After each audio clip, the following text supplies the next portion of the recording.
자, 열왕기상 오늘 말씀이 굉장히 깊은 말씀이고 여러분이 이걸 깨달을 때 여러분의 삶 속에 놀라운 돌파가 있을 것입니다. 자, 열왕기상 17장 3절에서 9절까지만 읽읍시다. 너는 여기서 떠나 동쪽으로 가서 요단 앞 그리 시냇가에 숨고 그 시냇물을 마시라. 내가 까마귀들에게 명하여 거기서 너를 먹이게 하리라. 그가 여호와의 말씀과 같이 하여 곧 가서 요단 앞에 그리 시냇가에 머물며 까마귀들이 아침에 떡과 고기를 저녁에도 떡과 고기를 가져왔고 그가 시냇물을 마셨으나 땅에 비가 내리지 아니하므로 얼마 후에 그 시내가 마르나니 여호와의 말씀이 엘리야에게 임하여 이르시되 너는 일어나 시돈에 속한 사렙바로 가서 거기에 머물라. 내가 그곳 가부에게 명하여 내게 음식을 주게 하였느니라. 아멘. 접어놓으시고요. 민수기 20장 3절부터 12절까지 시작. 백성이 모세와 다투말하며 이르되 우리의 형제들이 여호와 앞에서 죽었을 때 우리도 죽었더라면 좋을 뻔하였다. 너희가 어찌하여 여호와의 회중을 이 강야로 인도하여 우리와 우리 짐승이 다 여기서 죽게 하였느냐. 너희가 어찌하여 우리를 애굽에서 나오게 하여 이 나쁜 곳으로 인도하였느냐. 이곳에 파종할 곳이 없고 무화과 나무도 없고 포도도 없고 석류도 없고 마실 물도 없도다. 모세와 아론이 회중 앞에 떠나 회막문에 이르러 엎드리며 여호와의 영광이 그에게 나타나며 여호와께서 모세에게 말씀하여 이르시되 지팡이를 가지고 내 형 아론과 함께 회중을 모으고 그의 목전에서 너의 반석에서 명하여 물을 내라 하여 내가 그 반석이 물을 내게 하여 회중과 그들의 짐승에게 마시게 할지니라. 모세가 그 명대로 여호와 앞에 지팡이를 잡으니라. 모세와 아론이 회중을 그 반석 앞에 모으고 모세가 그들에게 이르되 반역하는 너희들이여 우리가 너희를 위하여 이 반석에서 물을 내라 하고 모세가 그의 손을 들어 그의 지팡이로 반석을 두 번 치니 물이 많이 쏟아나오므로 회중과 그들의 짐승이 마시니라. 여호와께서 모세와 아론에게 이르되 너희가 나를 믿지 아니하고 이스라엘 자손의 목전에서 내 거룩함을 나타내지 아니한 고로 너희는 이 회중에 내가 그들에게 준 땅으로 인도하여 드리지 못하리라 하시니라. 아멘. 이 본문은 정말 우리에게 지금 우리가 살아가는 데 있어서 구약은 신약의 그림자이기 때문에 모든 사건과 모든 모형, 모든 일들이 바로 예수 그리스도를 향하고 있고 우리의 삶을 잘 가르쳐주고 있고 우리의 삶에 도전을 주고 있고 교훈을 주고 있습니다. 그래서 오늘 이 본문을 통해서 여러분이 깊이 묵상할 때에 어떻게 살아가야 되는가, 하나님이 지금 이 어려울 때에 어떻게 역사하는가, 나는 어떻게 해서 이 마지막 주님 오실 때에 준비를 해나갈 것인가를 여러분 보게 될 것입니다. 이미 우리가 예수님도 그랬죠. 그냥 팍 오신 게 아니라 이미 예언되어졌던 사건이고 다시 오실 예수님도 마찬가지입니다. 그러므로 오늘 여러분들 이 말씀을 통하여서 좀 깊이 들으시기 바랍니다. 모든 좋은 것, 모든 완벽한 선물은 하나님부터 온다고 야고보서 1장 17절에 기록하고 있습니다. 온갖 좋은 은사와 온갖 좋은 선물들은 위로부터 빛의 아버지로부터 내려오노니. 그러니까 우리가 우리에게 좋은 것들, 정말 아름다운 것들, 유익한 것들은 하나님께서 우리에게 주신다고 말하고 있습니다. 이런 환경 속에 우리가 살지만 그러나 이것도 하나님이 합력해서 우리에게 더 좋게 만들 줄 믿습니다. 하나님을 믿는 사람, 하나님 앞으로 부름을 받은 사람들은 모든 일들을 합력해서 선을 이룬다고 했습니다. 그래서 저는 그 말씀을 믿습니다. 합력해서 선을 이룬다. 그래서 제가 금요일에 그런 말을 했어요. 제가 이 치유학교도 온라인반으로 생각하지 않았는데 치유학교가 온라인반으로 생겨서 지금 벌써 한 달째 되는데 계속해서 한 달째 들었던 사람들이 간증이 일어나기 시작하는 거예요. 이제 한 달 지나니까 점검을 하니까 간증이 막 삶이 변했어요. 삶이 너무 행복하고요. 제가 그랬거든요. 3시간씩 기도하고 방언 기도하고 이 설교를 듣고 이 설교뿐만 아니라 계속해서 학교 공부를 계속해서 들으십시오. 그런데 신앙생활의 삶 싹 바뀌었다는 거예요.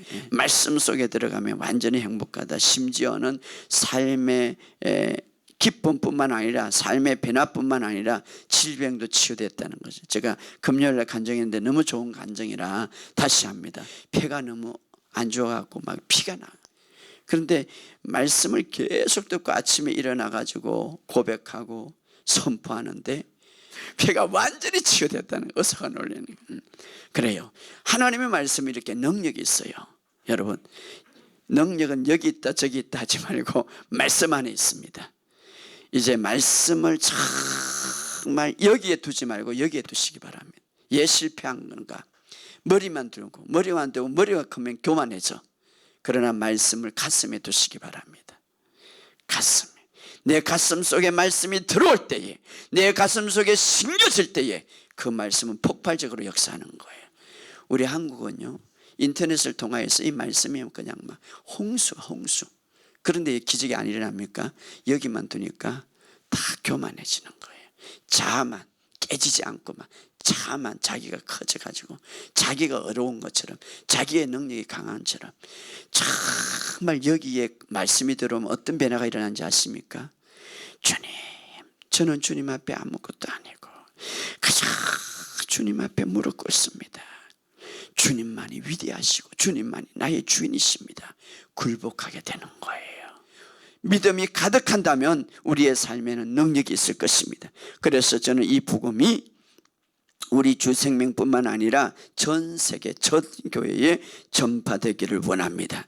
물론 코로나 바이러스를 통해서 제한되지만, 그러나 오히려 우리가 이럴 때에 정말 이 유튜브를 통하여서 또 방송을 통하여서 온 세계에 선포되기를 예수 이름으로 선포합니다.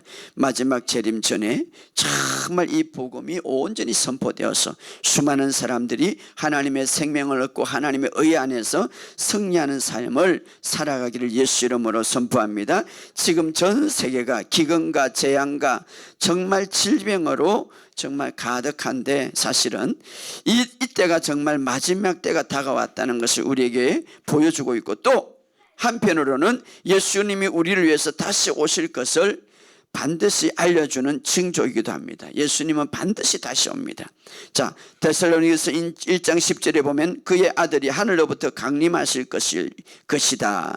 우리는 이제 예수님의 무덤을 생각하지 않고 예수님의 다시 오심을 생각하면서 믿고 기다리는 자입니다. 그러므로 우리가 가능한 예수님이 오시기 전까지는 여러분 이 복음을 전하시기를 주의 이름으로 축복합니다. 정말 이 복음을 여러분이 바로 깨닫고, 이 복음을 첫째는 바로 깨달아야 되겠죠. 제 설교를 들어보면 복음을 확실하게 알게 해요. 많은 사람들이 목사님 이제 복음을 알았습니다. 이제 깨달았. 내가 30년 되고, 심지어는 내가 우리 지하학교 학생 중에 원로 목사님이 있었어요. 큰 교회를 하시다가 은퇴하신 목사님인데, 그 목사님이 들어와가지고 우리 유튜브 간증을 올렸습니다. 장문을 하는 거예요. 내가 목회하기 전에 이 복음을 알았다면 교인들에게 가르쳐 줄 것인데 이제야 알았습니다. 솔직한 분이죠. 정말 솔직한 분이죠. 아주 나이도 많으신 분인데 원로 목사님이신데, 그래서 이분이 다시 공부를 하게 되는 거죠. 그래서 우리가 많은 분들이 저는 이 복음을 알고 이 복음을 깨닫기를 원합니다. 왜냐하면 우리 주님은 이 복음이 땅끝까지 전파되기를 원합니다. 그래서 저는 이 복음에 많은 사람이 영향을 받고, 이 복음의 핵심은 바로 생명과 의를 얻는 거거든요. 그래서 이 땅에서 자유함을 누리고 이 땅에서 정복하는 것이거든요. 왜? 아담이 그 모든 정복과 다스림을 사탄에게 빼앗겼는데 예수님께서 그것을 다 찾아서 이제는 이 땅뿐만 아니라 하늘과 땅의 권세를 우리에게 주었기 때문에 이 복음 안에서 정복하고 다스려야 되는 거예요. 여러분, 그래서 우리는 더 많이 이 복음을 깨달아서 이 복음을 전하는 자가 되기를 주의 이름으로 축복합니다. 뿐만 아니라 여러분들이 더 많이 기도해 주시기 바랍니다.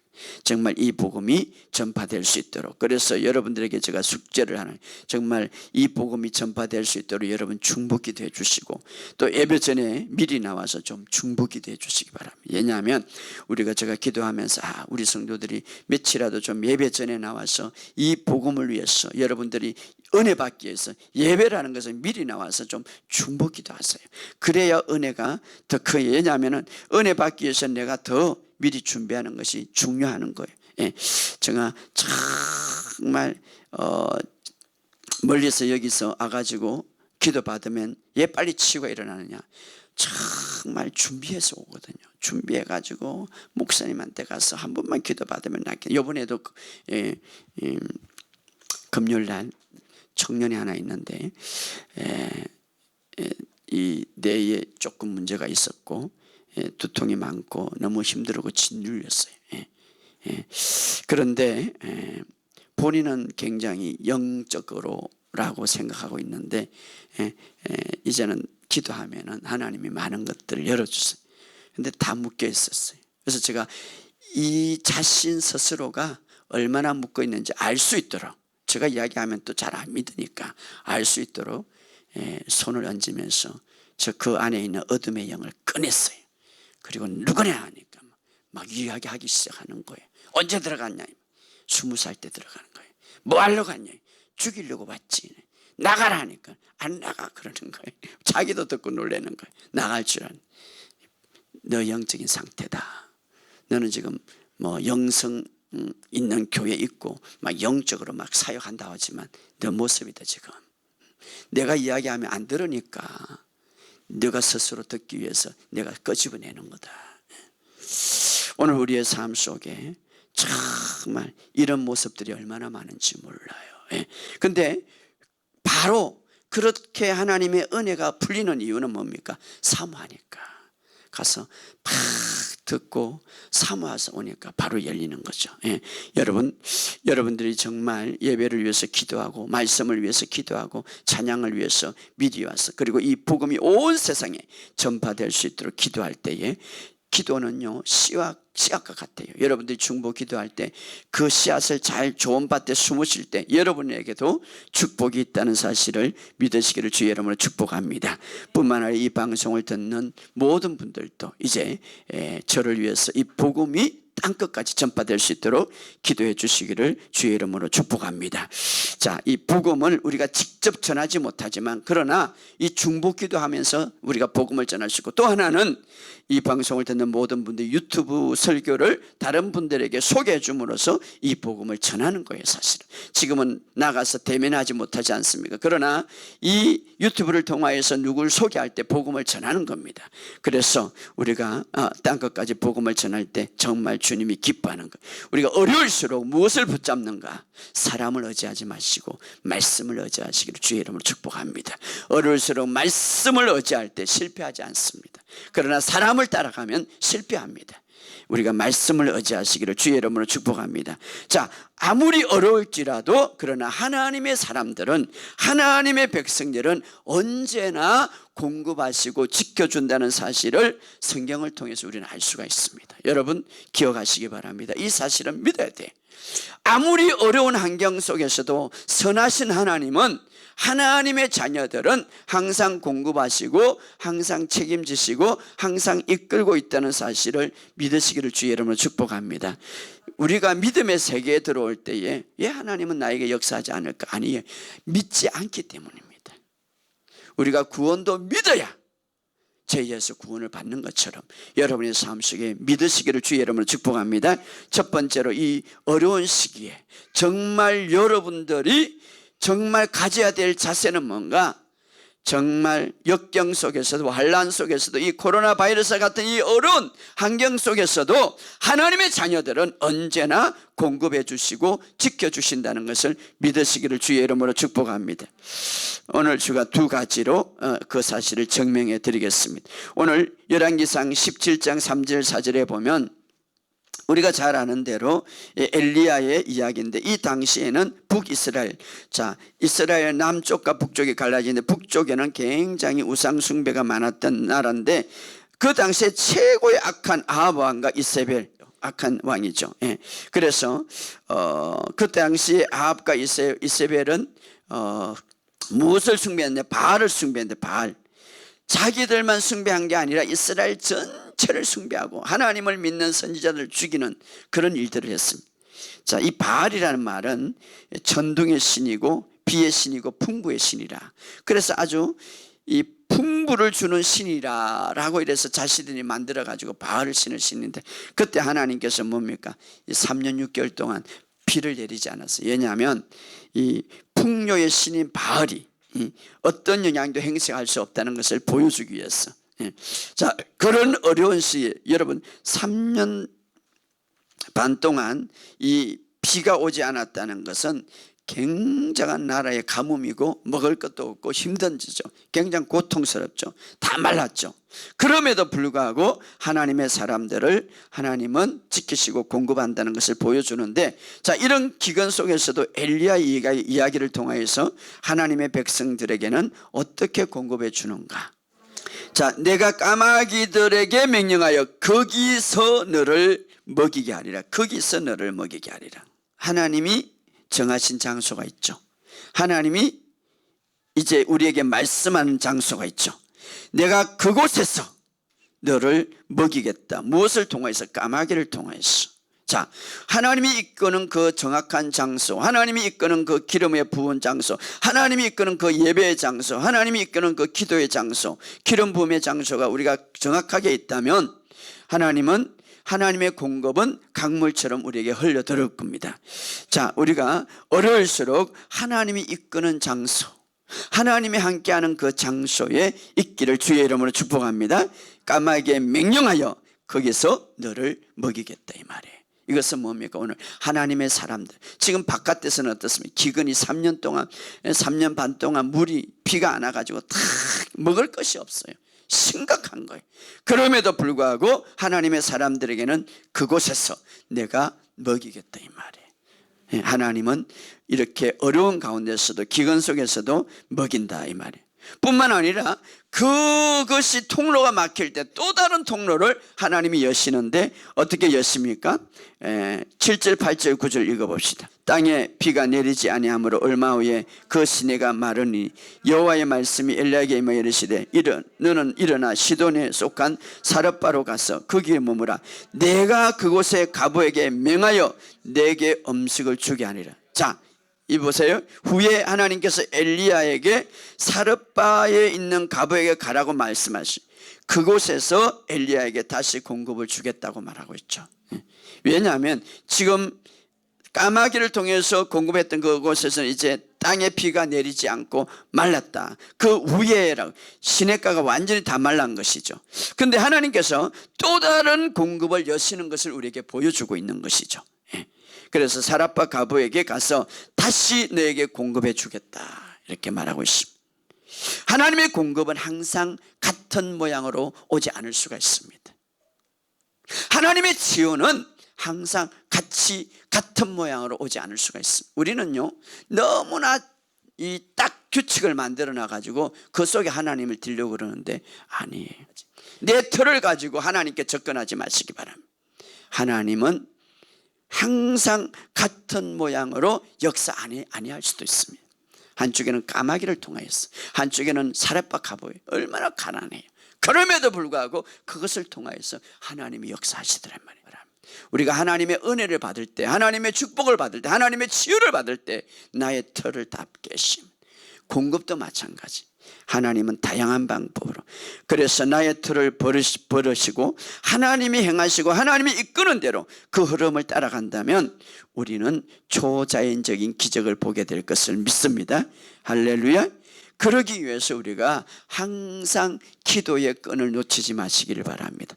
성령님에 민감하기 위해서 기도의 끈을 놓치지 마시고 이 어려운 시기에 더 많이 기도하시기를 주의 이름으로 축복합니다. 우리 주생명교회 성도님들은 제가 정말 이 고백문도 있고 또 말씀도 있잖아요. 그래서 말씀 듣고 고백문 안에서 방언기도 하면서 하루에 2시간씩 해보세요. 일어나는 제가 이 학생들에게는, 학생들이니까 취학생들은 제가 매일 그런 숙제를 내주는데, 하는 사람들에게는요 변화가 일어나요. 주님과 깊이 이 마지막 때에 정말 우리가 고백하고 방언 기도하면서 계속 말씀에 집중할 때에 여러분의 놀라운 삶이 일어날 것을 예수 이름으로 선포합니다. 자, 또 하나는 이스라엘 백성들이 40년 강야 생활할 때, 자, 엘리야를 이렇게 초자연적으로 공급하듯이 이 기근 때 이스라엘 백성도 마찬가지. 강야 생활할 때 그 강야라는 것은 정말 주님이 도와주지 않으면 살아갈 수 없는 곳이죠. 자, 그곳에서도 주님은 완전히 공급하시고 축복하셨음을 우리에게 성경을 통해서 잘 보여주는데, 자, 하나님께서 그들에게 준비해 놓은 땅이 있었죠. 애굽에서 출발할 때. 그것은 뭡니까? 젖과 꿀이 흐르는 땅. 자, 젖과 꿀이 흐르는 땅은 무엇을 비유하냐면 풍부함과 충분함을 상징하는 거예요. 바로 하나님의 마음은 이스라엘 백성들에게 그런 땅으로 들어가기를 원했죠. 자, 그런데 그렇게 그런 땅을 하나님께서 그 어려운 가운데서도 하나님께서 그런 땅을 주기를 원했는데 이스라엘 백성들은 강야 생활 속에서 어떻게 보냅니까? 자, 우리 한번 찾아봅시다. 백성들이 모세와 다투어 말하며 이르되 우리의 형제들이 여호와 앞에서 죽을 때에 우리도 죽었더라면 좋을 뻔하였다. 자, 여기 보면 백성이 모세와 다투어 말하여 이르되, 자, 그들은 40년 동안 강야를 지내는 동안 거의 가나안 땅에 다 와서 하나님이 주고자 하는 건 그거죠, 사실은. 그런데 그들이 불평과 불만을 토하였더라. 사실은 하나님께서 그 애굽을 나오게 한 이유는 강야를 지나서 목표가 무엇입니까? 목적지가 바로 젖과 꿀이 흐르는 땅, 아주 풍부한 땅을 주기를 원했는데, 그러나 그 이스라엘 백성이 거기에 도착하기 직전에 그들은 항상 그들의 생각, 그들의 마음이 그 하나님이 주고자 하는 그 마음에 집중하는 것이 아니라 환경에 집중해서 그 어떻습니까? 원망과 불만을 토했더라. 오늘 우리도 마찬가지죠. 우리가 이 땅에 사는 이 하나님의 계획은 우리가 이 땅에 살지만, 강야 같은 이 세상을 살지만, 그러나 이것이 우리의 목적은 아니죠. 일시적이고 한시적이죠. 마치 이스라엘 백성들이 강야를 지나지만 그 강야가 목적이 아니고 한시적이죠. 일시적이죠. 그들에게는 새로운 땅, 젖과 꿀이 흐르는 아름다운 땅이 있었는데, 그런데 그게 들어가기 직전에 그들이 하나님을 원망하고 막 모세와 다투어 싸서 우리를 차라리 그냥 두었다면 이렇게 원망하는 거죠. 예.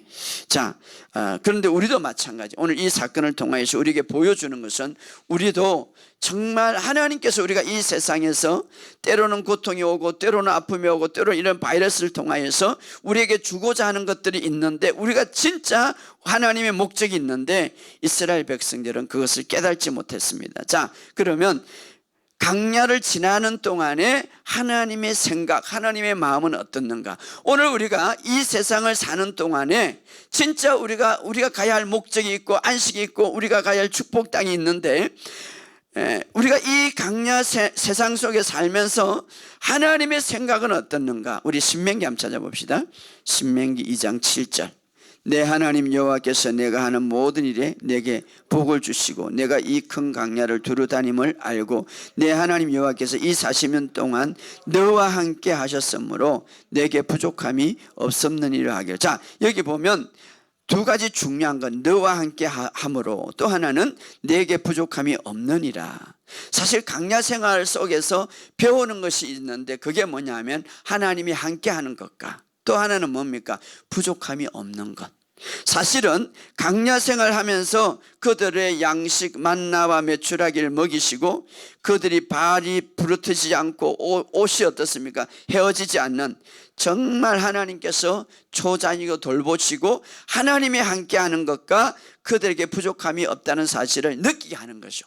오늘 이 세상에 우리가 정말 이제 우리가 하나님이 원하는 목적지까지 우리가 도달하기까지 우리가 이 세상에 살아가면서 하나님이 원하는 것은 뭡니까? 하나님이 우리와 함께하고 또 하나님이 부족함이 없다는 사실을 깨닫기를 원하는데 이스라엘 백성들은 그것을 보지 못했죠. 그래서 우리가 두 번째로 꼭 알아야 될 것은 이 힘든 시기, 이 어려운 시기를 지나갈 때에, 우리가 어려울 때에 하나님이 나를 통하여서 어떻게 역사하시는가를 늘 기억하면서 믿음을 놓치지 말아야 된다. 왜냐하면 이스라엘 백성들은 그 가나안 땅 직전에, 젖과 꿀이 흐르는 하나님의 목적까지 도달한 그 직전에 원망과 불평함으로써 하나님이 굉장히 그 믿음에 있어서 물론 하나님이 그들은 책망을 하지 않았지만, 이 세들이죠, 책망을 하지 않았지만 그러나 그들은 원망과 불평을 했습니다.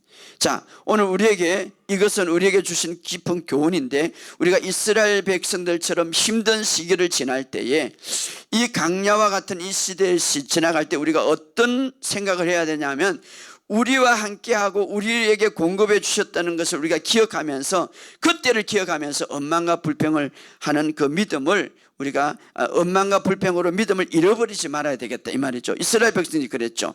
여기 보면 신명기 8장 16절에 보면 조상들도 알지 못하여 만나를 강야에서 내게 먹였었더니 이는 다 너를 낮추시고 너를 시험하사 마침내 내게 복을 주려 하시며, 결국은 강야 생활을 통하여서 그들에게 복을 주시고 그들의 모든 삶에서 예굽에서 가졌던 좋지 않는 교만과 좋지 않는 것들을 다 깨트리면서 그들의 생각을 변화시키고 결국은 하나님이 원하는 것은 그들에게 복을 주시는 것이죠. 그런데 이스라엘 백성이 거기에는 실패했습니다.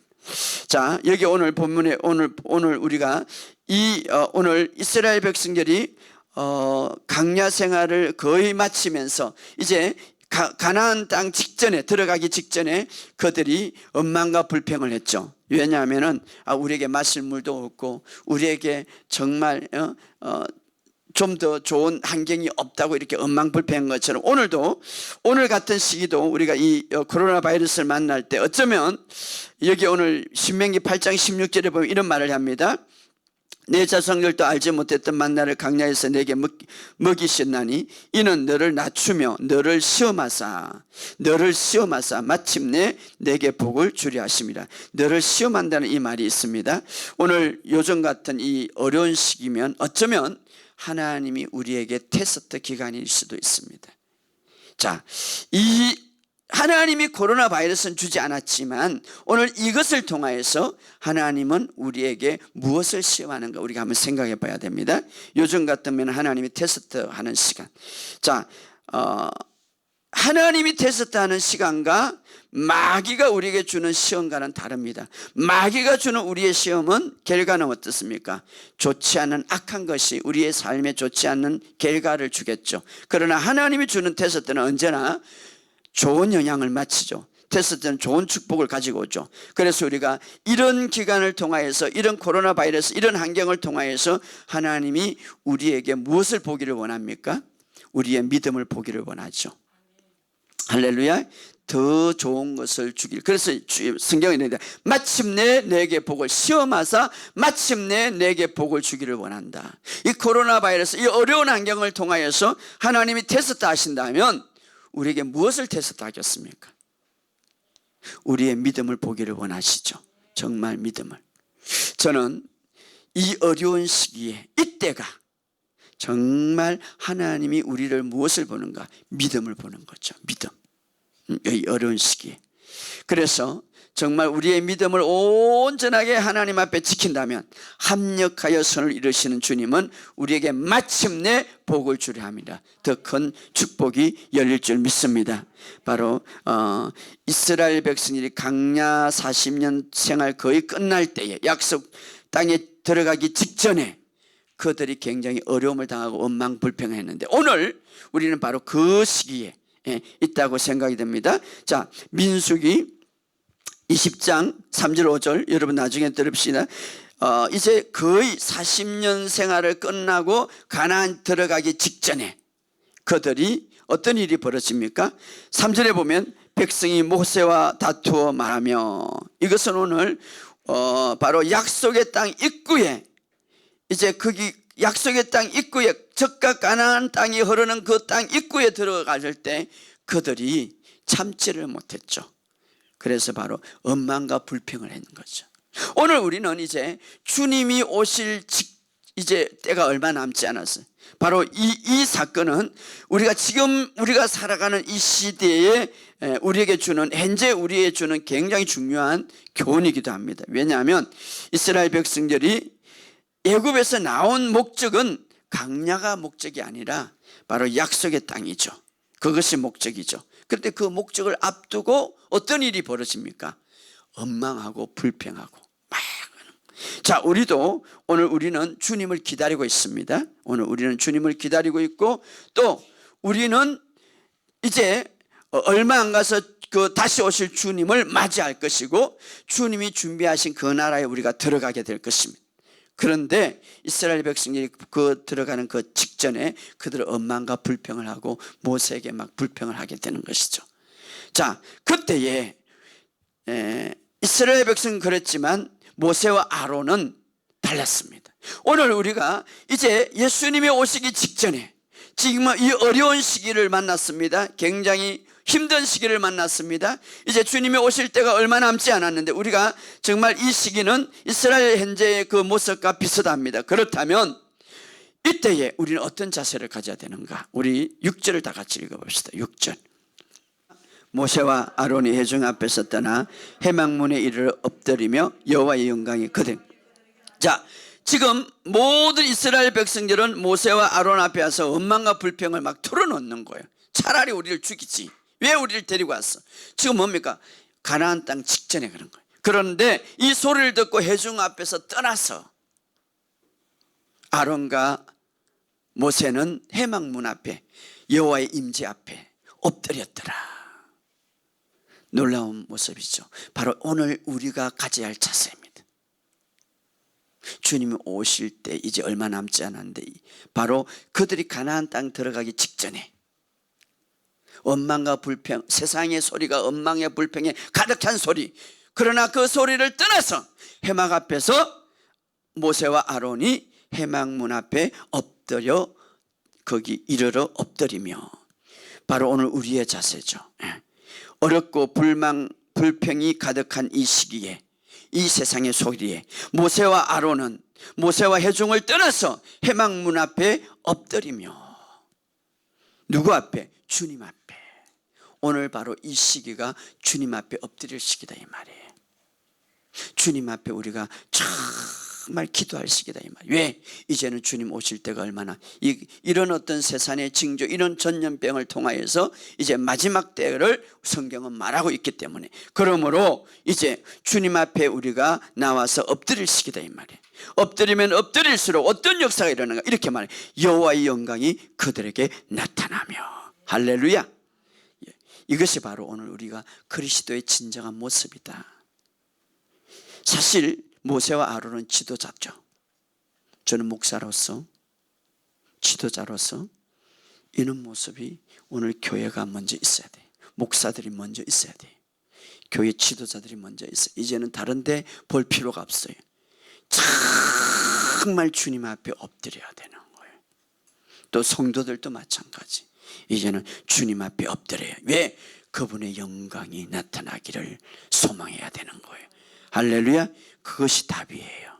자, 이것이 가장 좋은 크리스찬의 모습이고 좋은 리더의 모습이죠.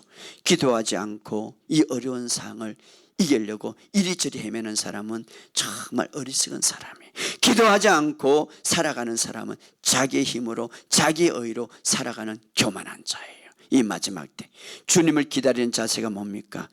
회막 앞에 엎드려 주님 앞에 나와서 겸손하게 엎드린 사람, 그 사람은 어떤 역사가 일어납니까?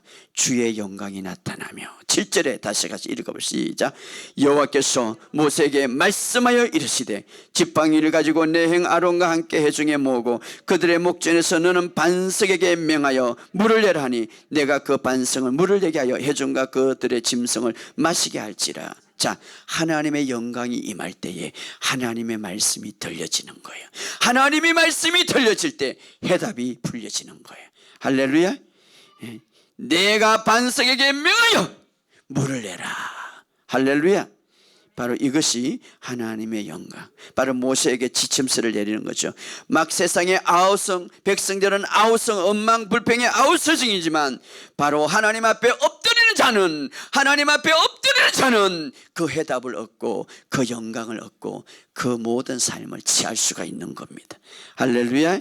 오늘 저와 여러분들을 이런 자가 되기를 주의 이름으로 축복합니다.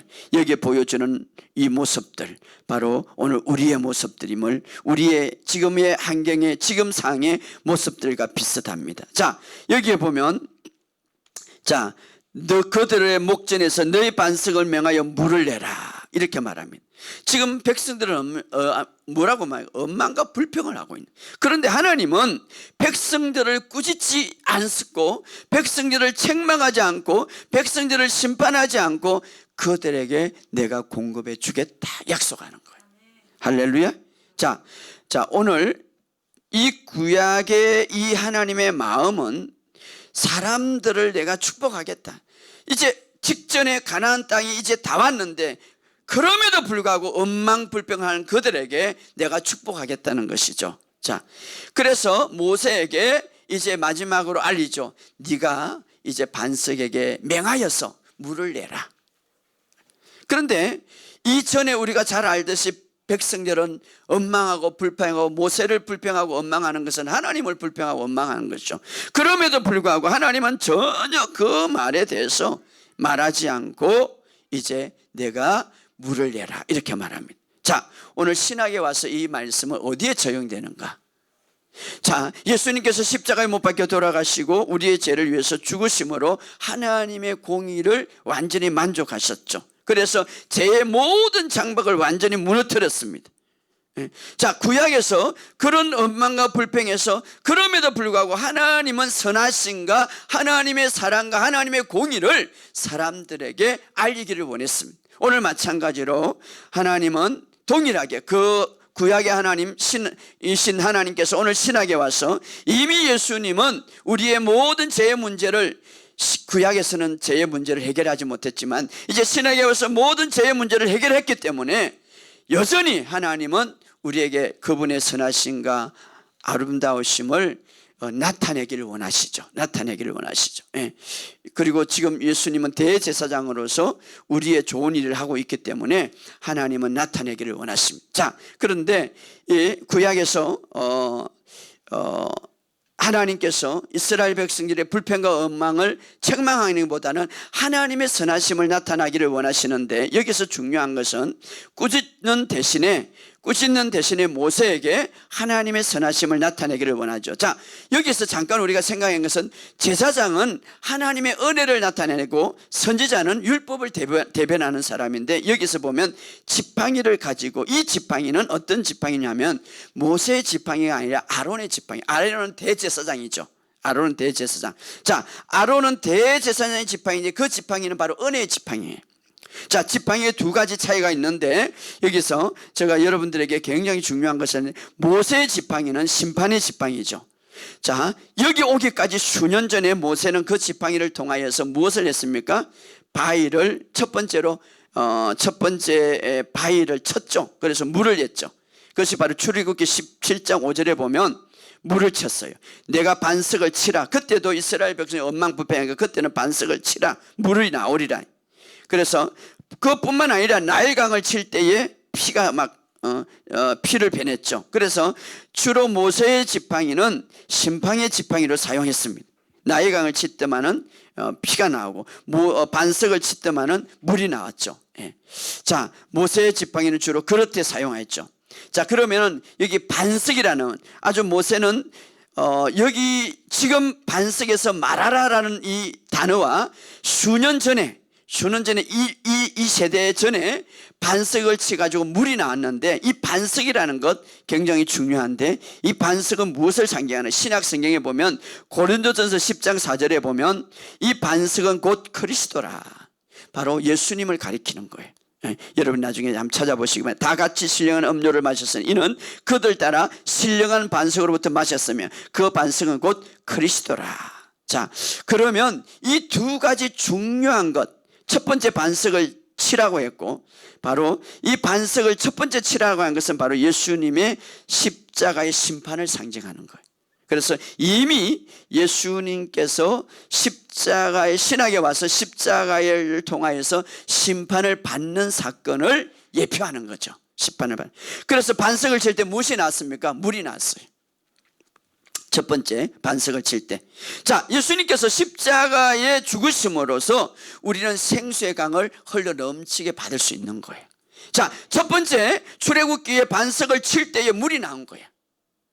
그것은 무엇을 대표합니까? 신학에 와서 예수님이 십자가에서 심판을 받는 하나님으로부터 우리의 모든 죄에 대한 심판을 받는 심판을 받았음을 예표하는 것이죠. 실질적으로 신학에 와서 예수님이 십자가에서 심판을 받음으로 우리는 생수의 강을 흘러 넘치게 먹을 수 있는 거예요. 할렐루야. 이것을 기억하시기 바랍니다. 그래서 더 이상 제가 막지 못하죠. 십자가에서 예수님이 치심을 받으셨죠. 반석에서 모세가 첫 번째 철하고 그랬죠. 그때 물이 나온 것처럼 모든 심판을 다 받으셨죠. 신학에 와서. 자, 그래서 십자가에서 모든 예수님의 근거가 우리의 축복의 근거가 되는데, 두 번째로 이제는 반석에서 말하라고 그랬죠. 반석에서 두 번째 말. 자, 이때는 무슨 지팡이로 가지고 말하라고 그랬습니까? 아론의 지팡이. 아론의 지팡이는 쌍난 지팡이로 바로 은혜의 지팡이죠. 은혜의 지팡이. 그 아론의 지팡이는 어디에 보관되어 있었습니까? 언약궤에 보관되어 있었죠. 거기에는 죽은 지팡이인데 거기에 싹이 난 거예요. 싹이 나고 그게 열매가 나요. 이 지팡이는 무엇을 상징합니까? 예수님의 죽으심과 부활을 상징하는 거예요. 그래서 사실 이 구약의 첫 번째 바위와 두 번째 바위, 첫 번째는 쳤었고 치라고 했고, 두 번째는 말하라고 그랬죠. 바로 예수님의 심판받으신가, 예수님의 죽으신가, 예수님의 부활의 사건을 다 여기에 말한 것이죠. 그래서 마지막 때에 이제 바로 가나안 땅을 앞두고 하나님이 이렇게 말합니다. 이제는 아론의 지팡이를 가지고 네가 이제 말하라, 이 말이에요. 이 아론의 지팡이는 십자가의 죽으심과 부활을 상징하는, 이제는 죽으심과 부활을 통하여서 모든 것을 다 이루었기 때문에 어떻게 합니까? 말을 하면 되는 거예요. 오늘 신학에 와서 여러분, 우리가 이제 어떻게 하면 됩니까? 우리가 예수님의 죽으심과 부활하심을 다 이루었기 때문에 우리는 믿고 말하면 되는 거예요. 어떻게 말합니까? 반석이라는 것, 예수님을 말하는데 어떻게 말합니까? 따라합시다. 주님은 나의 구속이 되셨습니다. 말하면 되는 거예요. 할렐루야. 주님은 나의 공급자가 되셨습니다. 주님은 나의 치유자가 되셨습니다. 주님은 나의 성의자가 되셨습니다. 말하면 되시는 거예요. 바로 이것을 말하는 거예요. 이거 놀라운 진리가 이 속에 들어가 있죠. 그래서 말하라. 바로 다시 말하면은 이제는 예수님이 어떠하심인지를 드러내기를 원하셨죠. 그런데 여기에서 모세가 실패한 거예요, 사실은. 어떻게 실패했습니까? 말하라고 그랬는데 민수기 20장 11절 한번 읽어봅시다. 마지막으로 민수기 20장 11절 시작. 모세가 그의 손을 들어 그 지팡이를 반석을 두 번 치니 문이 많이 쏟아 나오므로 회중과 그 짐승이. 자, 여기서 말하라고 그랬는데 다시 두 번을 친 거예요. 자, 사실은 모세는 이것을 두 번 칠 때에 모세는 엄만과 불평할 땐 이스라엘 백성들을 응징하고 하나님 모습으로 쳤죠. 자, 당시에 모세는 누구를 대표하냐면 하나님을 대표하고, 당시에 모세는 누구를 보여주냐면 하나님을 보여주는 거예요. 자, 엄만과 불평을 했음에도 불구하고 하나님의 선하신가, 하나님의 사랑하신가, 하나님의 은혜를 모세를 통해서 보여주기를 원했습니다. 그런데 모세는 무엇을 보여줬습니까? 하나님 모습을 보여주었습니다. 심판의 모습을 보여주었습니다. 여러분, 이거 굉장히 중요한데 우리는 오늘 새로운 피조물로서 하나님을 대변하는 자입니다. 우리는 하늘에 속한 자로서 누구를 대변하냐면 하나님을 대변하는 자입니다.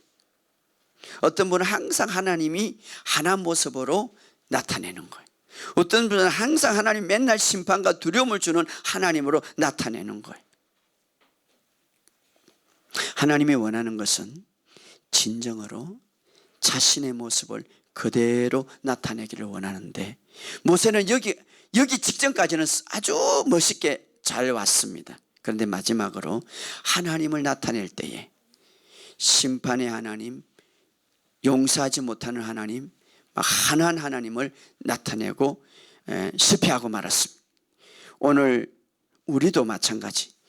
예수님께서 십자가를 통하여서 이제 십자가의 죽으심과 부활을 통하여서 모든 것을 다 이루었는데, 진정 이제 우리가 이제 예수님을 준비하는 이때에 무엇을 나타냅니까? 마지막으로 하나님의 살아신가, 사랑하신가, 선하심을 나타내기를 원하십니다.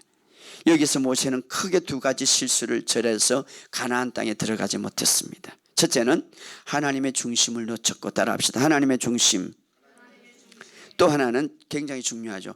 하나님을 잘못 드러냈습니다. 여러분, 저는 목사로서 굉장히 이것은 중요하다고 생각하고 여러분도 중요하다고 생각합니다.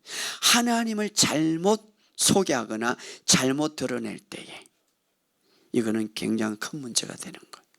하나님을 잘못 드러냈기 때문에 모세는 꿈에도 그랬고 평생 가고 싶은 가나안 땅에 들어가지 못했습니다. 자, 오늘 우리는 이것을 통해서 뭡니까? 항상 주님이 중심이 돼야 되고, 또 하나는 예수님의 아름다움과 예수님의 선하심과 하나님의 아름다움과 하나님의 선하심을 드러내시기를 주의 이름으로 축복합니다. 우리가 중요한 것은 여러분이 하나님이 누구인가를 우리가 드러내는 것이 중요하죠. 자, 여기서 마지막으로 그런 말을 하죠. 12절에 마지막으로 한번 읽어봅시다. 12절에 여호와께서 모세와 아론에게 이르시되 너희가 나를 믿지 아니하고 이스라엘 자손의 목전 내 거룩함을 나타내지 아니한 거로 너희는 이 해 중에 내가 그들에게 준 땅을 인도하여 들으지 못하리라. 이것이 모세의 마지막 결론이죠. 모세가 정말 하나님을 바로 드러내지 못하는 결과, 오늘 우리가 하나님의 마음을 잘못 드러내는 것, 그것이 바로 모세에 있어서는 큰 제약이었습니다. 사실은. 왜? 모세는 하나님을 바르게 드러내는 것이 목적이었습니다. 그러나 잘못 드러낼 때 모세한테는 그 바로 제약이었습니다. 하나님은 여전히 그럼에도 풍부하고 물이 풍부하게 쏟아나게 하셨죠. 자, 오늘 우리도 마찬가지.